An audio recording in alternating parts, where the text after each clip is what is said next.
الحمد لله نحمده ونستعينه ونستغفره ونؤمن به ونتوكل عليه ونعوذ بالله من شرور أنفسنا ومن سيئات أعمالنا من يهده الله فلا مضل له ومن يضلل فلا هادي له ونشهد أن لا إله إلا الله وحده لا شريك له ونشهد أن سيدنا ومولانا محمدا عبده ورسوله أما بعد فأعوذ بالله من الشيطان الرجيم بسم الله الرحمن الرحيم لقد جاءكم رسول من أنفسكم عزيز عليه ما عنتم صدق الله مولانا العظيم وصدق رسوله النبي الكريم ونحن على ذلك لمن الشاهدين والشاكرين فالحمد لله رب العالمين. محترم حاضرین، نہایت ہی اخلاص و محبت کے ساتھ حضور نبی کریم رؤوف الرحیم رحمت عالم صلی اللہ تعالی علیہ وسلم کے دربار میں درود شریف کا نذرانہ پیش کریں اور بآواز بلند پڑھیں. اللہم صلی علی سیدنا و مولانا محمد ماد الجود والکرم وآلہ وبارک وسلم. ایک بار پھر پڑھیے اللہم صلی علی سیدنا و مولانا محمد ماد الجود والکرم وآلہ وبارک وسلم. ایک مرتبہ اور پڑھیں اللہم صلی علی سیدنا و مولانا محمد ماد الجود والکرم وآلہ وبارک وسلم. قرآن عظیم کی جو آیت کریمہ تلاوت کی گئی، اس کا ترجمہ سماعت فرمائیے. رب کریم نے ارشاد فرمایا لقد جاءکم رسول من انفسکم عزیز علیہ ما عنتم، بے شک تمہارے پاس تشریف لائے، بے شک تمہارے پاس تشریف لائے تم میں سے وہ رسول جن پر تمہارا مشقت میں پڑنا گرا ہے. حریص علیکم، تمہاری بھلائی کے نہایت چاہنے والے ہیں. بالمؤمنین رؤوف الرحیم، مسلمانوں پر کمال مہربان. اس آیت کریمہ میں اللہ تعالیٰ نے اپنے پیارے حبیب سید عالم صلی اللہ تعالی علیہ وسلم کو اپنے دو ناموں سے مشرف فرمایا. اللہ تعالیٰ کے نام پاک میں سے یعنی اسماء حسنہ میں سے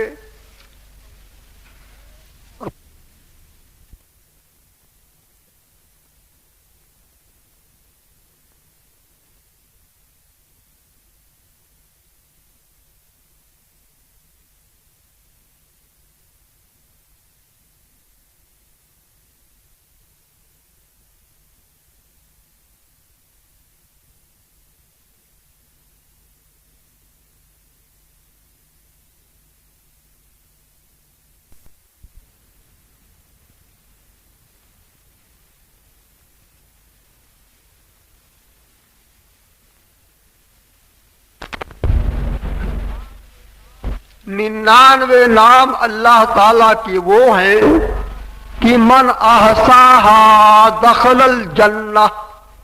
بخاری شریف کی حدیث ہے کہ جس نے اسے یاد کیا، ورد رکھتا ہے، وہ انشاءاللہ جنت میں جائے گا. تو اس میں رؤوف بھی ہے اور رحیم بھی ہے. اللہ تعالیٰ نے اپنے پیارے حبیب سید عالم صلی اللہ تعالی علیہ وسلم کو بھی آیت کریمہ میں ارشاد فرمایا کہ بالمؤمنین رؤوف الرحیم. یہ نبی مسلمانوں پر رؤوف بھی ہیں اور رحیم بھی ہیں. صاف واضح بات ہو گئی، ظاہر ہوا کہ اللہ تعالیٰ نے اس آیے کریمہ میں اپنے دو ناموں سے اپنے پیارے حبیب سید عالم صلی اللہ تعالی وسلم کو مشرف فرمایا۔ اعلی حضرت عظیم البرکت اسی کو اپنے آقا سے عرض کرتے ہیں کہ یا رسول اللہ آپ کی کیسی شان عظیم ہے، وہ نامی کی نام خدا نام تیرا، وہ نامی کی نام خدا نام تیرا، رؤوف و رحیم و علیم ہے۔ اس آیے کریمہ میں ارشاد ہوا کہ نبی مسلمانوں پر رؤوف ہیں اور رحیم ہیں۔ یہ بھی ارشاد ربانی ہے کہ وَأَمَّا السَّائِلَ فَلَا تَنْهَرْ، محبوب سائل کو نہ جھڑکو، یعنی عطا فرماؤ۔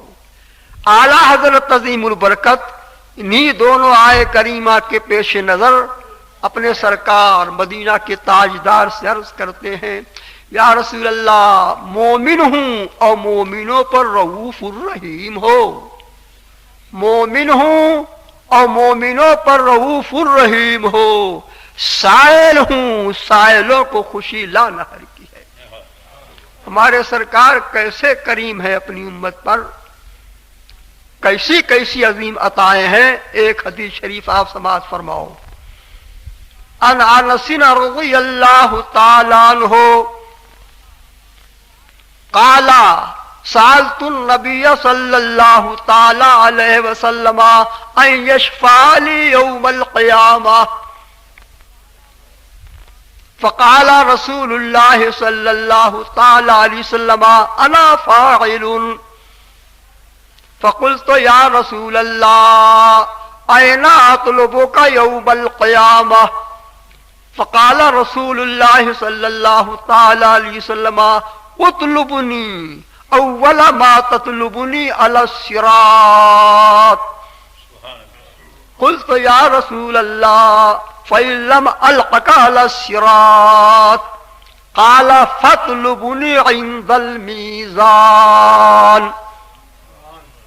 قلت يا رسول الله فإن لم ألقك عند الميزان فقال النبي صلى الله تعالى عليه وسلم فاطلبني عند الحوض فإني لا أخطئ هذه الثلاث المواطن۔ حضرت انس رضی اللہ تعالیٰ عنہ حضور کے ایسے صحابی ہیں کہ 10 سال تک مسلسل سرکار کی خدمت میں رہے، سفر میں بھی اور حضر میں بھی۔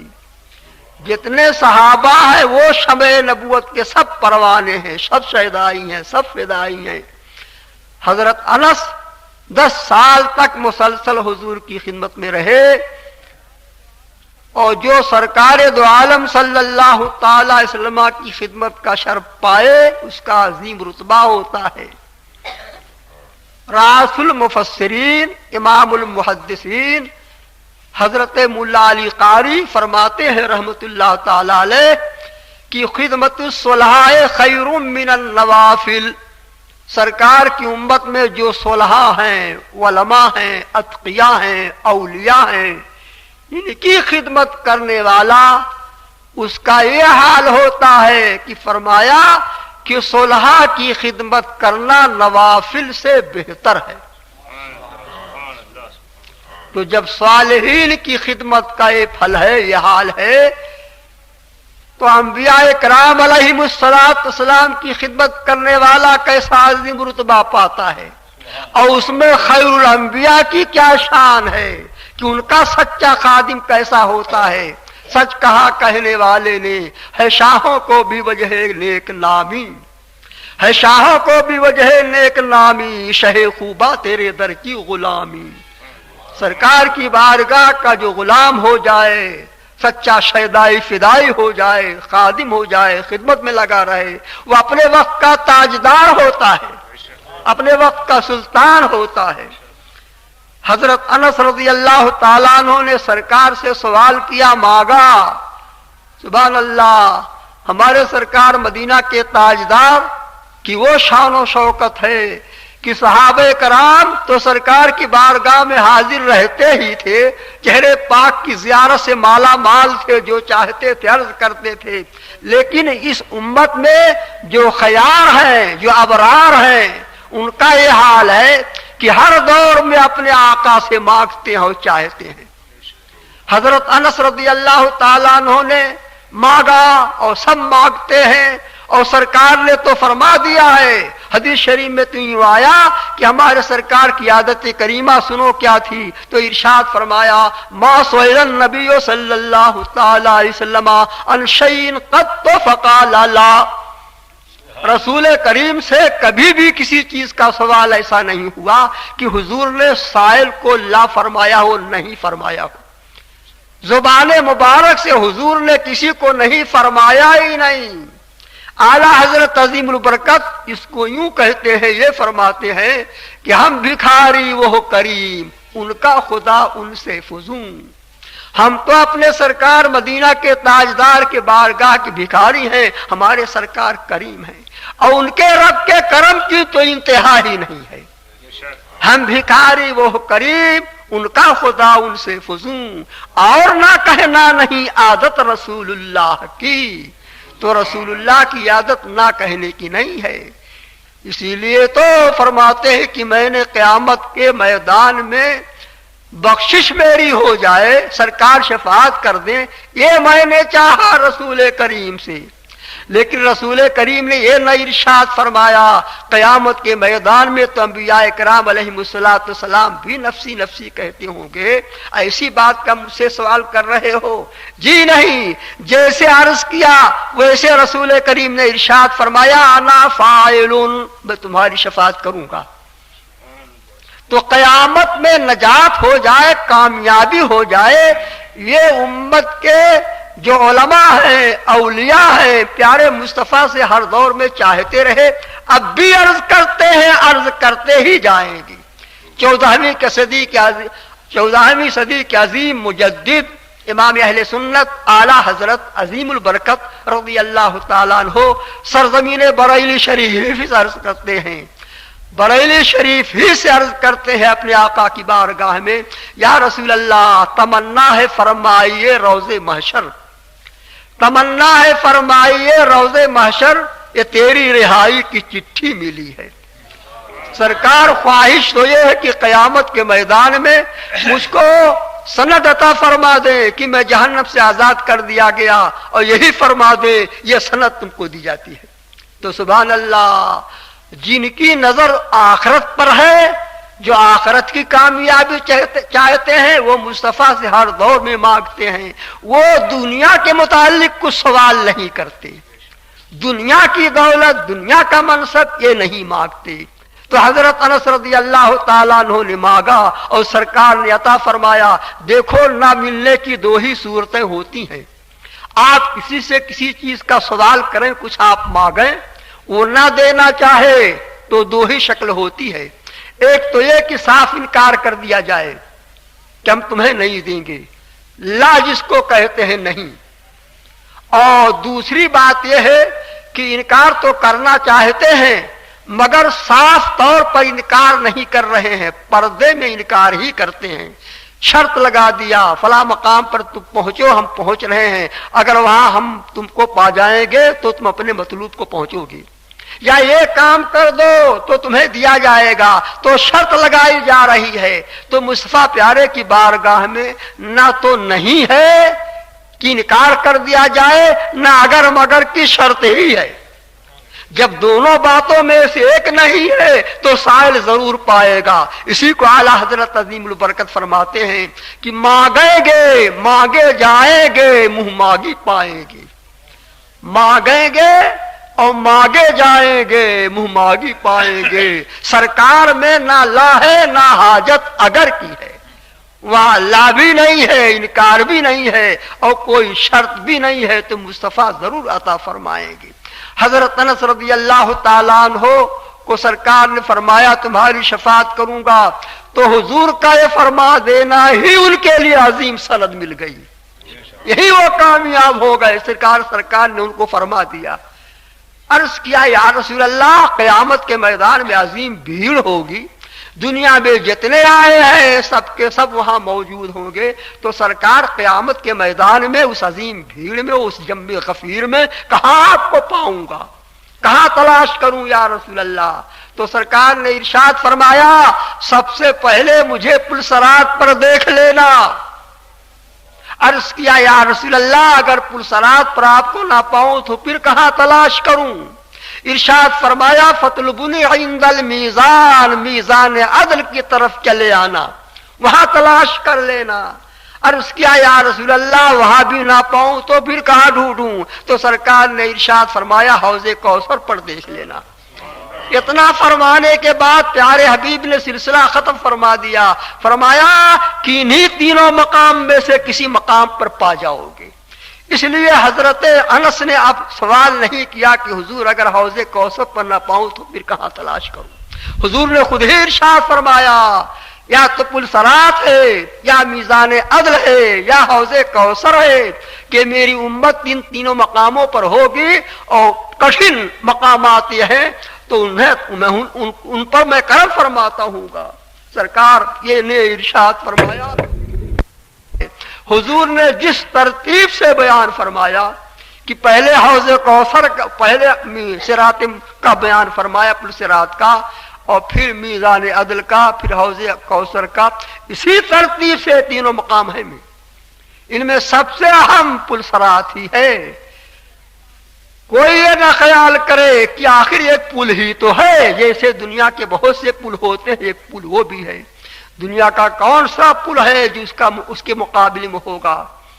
کہا جاتا ہے کہ دنیا میں سب سے بڑا پل ایک ہی ہے جو افریقہ میں ہے، 11,322 فٹ کا لمبا ہے۔ تو اس پل کو بھی آخرت کے پل سے کیا نسبت ہے؟ وہ پل تو یہ ہے کہ 5,000 صعود ہے، 5,000 استوا ہے، 5,000 حبوط ہے، یعنی پورے پل کی مسافت 15,000 سال کی راہ ہے۔ جب 15,000 سال کی راہ ہے، کس میں بساط ہے، کس میں طاقت ہے، کس میں قوت ہے کہ اس کو عبور کر سکے؟ اسی کو اعلیٰ حضرت عظیم البرکت اپنے سرکار سے عرض کرتے ہیں، آہ وہ راہ صراط بندوں کی کتنی بساط، آہ وہ راہ صراط بندوں کی کتنی بساط، المدد اے رہنما تم پہ کرو رو درود، المدد اے رہنما تم پہ کرو رو درود۔ سرکار کرم فرمائیں گے تو ہی بیڑا پار ہوگا، اور ایسا پل کسی کے حاشیے خیال میں بھی نہیں ہوگا کیسا بھی پل ہوتا ہے کہ احد من السیف وادق من الشعر، بال سے زیادہ باریک ہے، تلوار سے زیادہ تیز ہے۔ تو جب بال سے زیادہ باریک ہے، تلوار سے زیادہ تیز ہے، اور تلوار پر پاؤں رکھنا دشوار ہے، وہ تو تلوار سے بھی زیادہ تیز مقام ہے، وہاں پاؤں رکھنا ہوگا، وہاں چلنے کو کہا جائے گا۔ اعلیٰ حضرت عظیم البرکت اس کو یوں فرماتے ہیں کہ راہ تو تیغ پر اور تلووں کو گلے خار ہے کیا ہونا ہے۔ ہمارے آپ کے پاؤں کے تلوے میں معمولی کانٹا اگر چبھ جائے تو اس قدر تکلیف ہوتی ہے کہ غم کے ضبط کی وجہ سے آنسو نکل پڑتے ہیں شدت غم سے، اور یہ بھی ہوتا ہے کہ آدمی چیخ اٹھتا ہے، چلا اٹھتا ہے، تو معمولی کانٹا کی تکلیف نہیں برداشت کر سکتے، اور وہاں تو تلوار کی دھار پر پاؤں رکھنا ہے۔ اسی کو اعلیٰ حضرت فرماتے ہیں کہ راہ تو تیغ پر اور تلووں کو گلے خار ہے کیا ہونا ہے، اور ہے بھی کہاں وہ پل؟ اللہ اکبر، علامت جہنم، جہنم کی پشت پر ہے، جہنم کی پشت پر وہ پل ہے۔ دائیں دیکھو تو بھڑکتے ہوئے شعلے ہیں، بائیں دیکھو تو دہکتے ہوئے انگارے ہیں۔ اعلیٰ حضرت عظیم البرکت اسی کو فرماتے ہیں کہ بیچ میں آگ کا دریا حائل، قصد اس پار ہے کیا ہونا ہے۔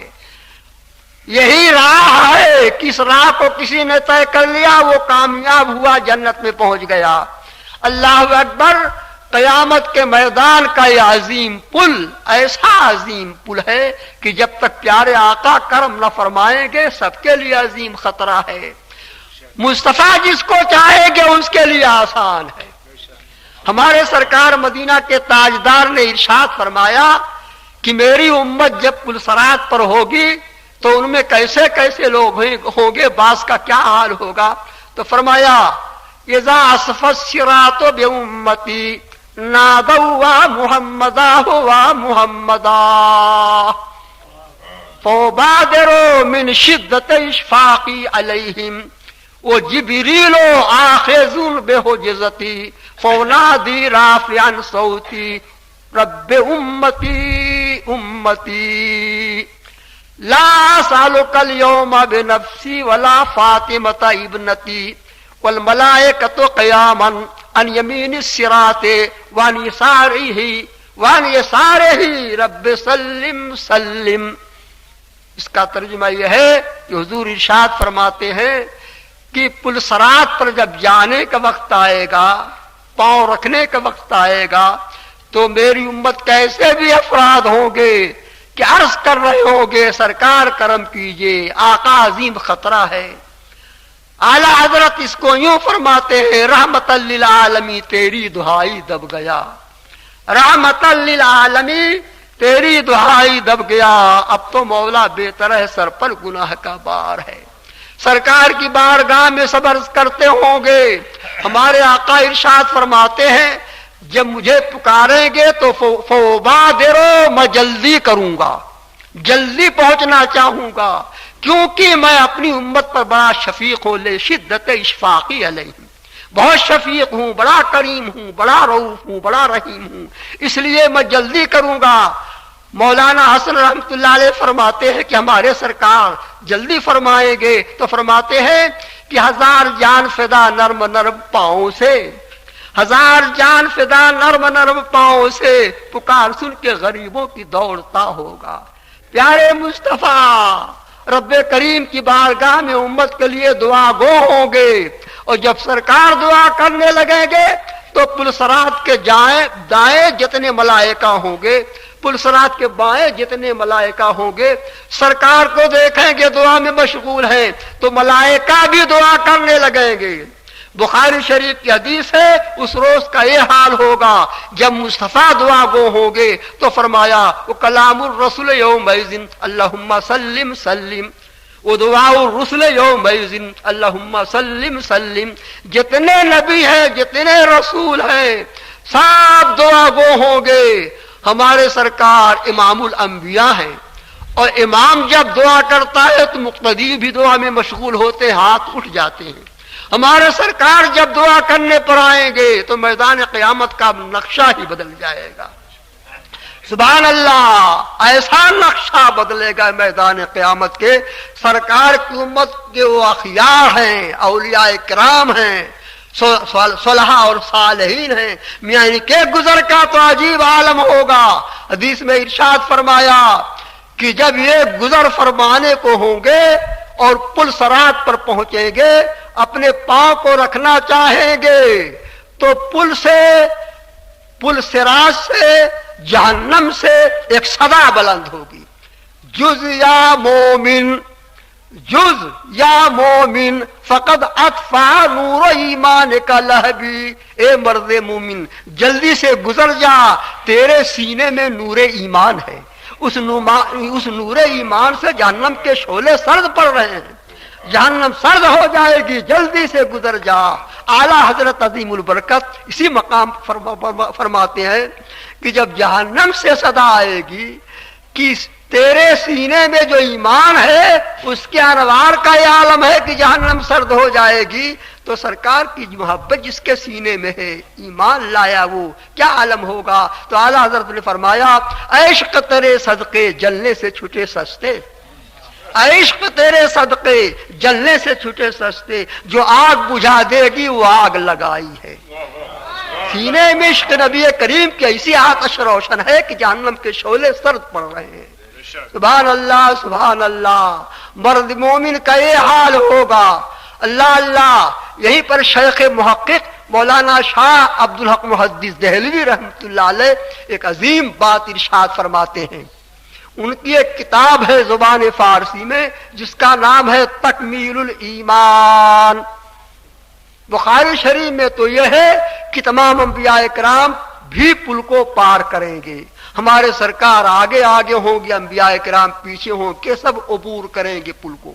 لیکن شیخ محقق نے اسی مقام پر ایک عظیم بات فرمائی کہ جب سرکار کی امت کے ایسے لوگ ہوں گے کہ وہ گزر کریں گے تو جہنم سے صدا آئے گی کہ تیرے نور ایمان سے تو شعلے سرد پڑنے جا رہے ہیں، جلدی گزر جا۔ تو اگر او صلی اللہ تعالی علیہ وسلم از بالائے آتش بگزرت، اگر وہ صلی اللہ تعالی علیہ وسلم از بالائے آتش گزرد آتش گلستان گردد، وہ فرماتے ہیں کہ نبی کریم رؤوف الرحیم اگر اس پل پر پار کریں، پل پر تشریف لے جائیں تو جہنم کے کو تو گلستہ اور بوستہ بناتے ہوئے جائیں گے۔ سبحان اللہ سبحان اللہ۔ اور دلیل لاتے ہیں، ایک حدیث شریف بھی نقل فرماتے ہیں حضرت عبداللہ ابن عباس سے، گو جمہور کا قول وہی ہے، لیکن ایک حدیث نقل فرماتے ہیں کہ ہمارے سرکار مدینہ کے تاجدار اس مقام پر اپنی امت کے لیے دعا فرمائیں گے، اپنی امت کے لیے دعا میں مشغول ہوں گے، سرکار گزرنا فرمائیں گے۔ اسی لیے فرماتے ہیں کہ اگر سرکار آتش کے اوپر سے یعنی اس پل کے اوپر جس کے جہنم کی آگ ہے وہ گزر فرمائے تو اس کو تو گلستہ اور بوستہ بناتے جائیں گے۔ اعلی حضرت بھی اسی طرح اشارہ فرماتے ہیں کہ نارے دوزخ کو چمن کر دے بہار عارض، نارے دوزخ کو چمن کر دے بہار عارض، اور ظلمت حشر کو دن کر دے نہار عارض۔ اور شیخ محقق نے ایک دلیل بھی دی ہے، ایک دلیل یہ دی کہ حضرت سیدنا ابراہیم علیہ السلام کو آتش نمرود میں ڈالا گیا، کیسی عظیم آگ تھی کہ حضرت ابراہیم علیہ السلام کو اس میں ڈالا گیا۔ تو فرماتے ہیں کہ سرکار کا نور ان کی پیشانی میں تھا، نور وے کی درناسی خلیل بوچے کار کرد، نور وے کی درناسی خلیل بوچے کار کرد، وہی جا کی بے واسطہ خود باشد تا کیا کند۔ فرماتے ہیں کہ آپ کا نور پیشانی خلیل میں تھا، تب کیا حال ہوا، اور اس جگہ جب خود ہی ہوگے تب کیا حال ہوگا۔ اعلیٰ حضرت عظیم البرکت اس کو یوں ارشاد فرماتے ہیں کہ فیض جلیل خلیل سے پوچھو، فیض جلیل خلیل سے پوچھو، آگ میں باغ لگاتے ہیں۔ حضرت خلیل اللہ جب آگ میں پہنچے تو آگ تو گلزار ہے، آگ تو وہ مہکتے ہوئے پھول کی طرح ہو جاتی ہے، اور آپ پہنچتے ہیں کہ گویا کہ باغ میں پہنچ گیا میں۔ یہ ساری چیزیں ہیں کتابوں میں کہ ہمارے سرکار کا نور ابتدا ہی سے اس سے فیض لوگ پاتے رہے، ابتدا ہی سے کامیاب ہوتے رہے۔ تو ہمارے آقا سید عالم صلی اللہ تعالی علیہ وسلم اسی بنیاد پر فرمایا کہ وہ گزرنا فرمائیں گے، دعا کریں گے۔ اور آقا کی تو عظیم شان ہے۔ حضرت سیدنا بایزید بستامی رضی اللہ تعالیٰ عنہ فرماتے ہیں لو راتنی جہنم لخمدت، اگر جہنم مجھے دیکھ لے تو بجھ جائے گی۔ یہ سیدنا بایزید بستامی وہ ہیں کہ مقدمہ شامی میں اس بات کا ذکر ہوا کہ امت کے اولیاء کرام جلیل الشان بڑے بڑے رتبے والے، ان میں کچھ کتنے ہیں جو حنفی المسلک ہیں، تو حنفی مسلک اولیاء کرام کا شمار کیا ہے، اس میں سیدنا بایزید بستامی کا بھی نام آیا ہے۔ اور تحتاوی الدر میں یہ ارشاد فرمایا کہ بایزید بستامی ایسے اللہ کے ولی ہیں کہ من عرف اسمہ دخل الجنہ، جو ان کے نام کو یاد کر لے وہ جنت میں داخل ہوگا۔ اور آپ کا نام بھی اس میں بتایا کہ مشہور بایزید بستامی سے ہیں، لیکن اسمہ طیفور بن عیسیٰ، آپ کا نام طیفور ہے۔ وہ ارشاد فرماتے ہیں کہ اگر جہنم مجھے دیکھ لے تو بجھ جائے گی۔ سبحان اللہ سبحان اللہ، ہمارے آقا کی عظیم شان ہے۔ سبحان اللہ، یہ مبارک مہینہ ہے کہ اس مبارک مہینہ میں سرکار کا ذکر جمیل ہو رہا ہے۔ اللہ تبارک و تعالی ہم کو آپ کو اس حال میں رکھے کہ ہم اللہ کی یاد میں ہوں اور اللہ کے پیارے رسول کی یاد میں ہوں کہ یاد خدا کے بعد یاد حبیب خدا ہی ہے۔ اور ذکر خدا کے بعد ذکر حبیب خدا ہی ہے. اسی میں زندگی گزرے، اسی میں کامیابی ہے، دنیا میں بھی کامیابی ہے، آخرت میں بھی کامیابی ہے. وآخر دعوانا ان الحمدللہ رب العالمین. کھڑے ہو کے صلاۃ و سلام کا نذرانہ پیش کیجیے.